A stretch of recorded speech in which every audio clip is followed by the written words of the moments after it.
ఈ మ్యాచ్ ఎట్లనే గెలవాలి, బాల్కో వికెట్ తీసేరా. అరే అందుకే రా థమ్స్అప్ తెచ్చిన, ఒక్కొక్క అవుటే. Ready.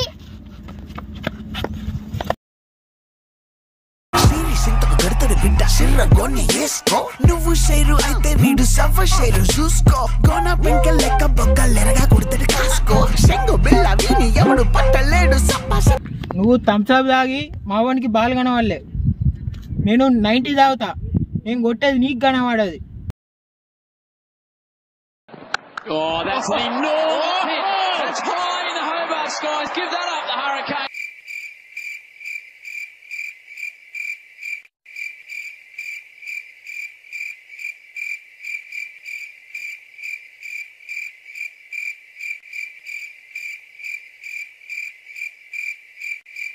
Century! This is my secret of my energy. ఇంత ఆలోచన విరాట్ కోహ్లీకి, రోహిత్ శర్మకు ఉంటే వరల్డ్ కప్ వచ్చారు ఎప్పుడు మన ఇండియాకు.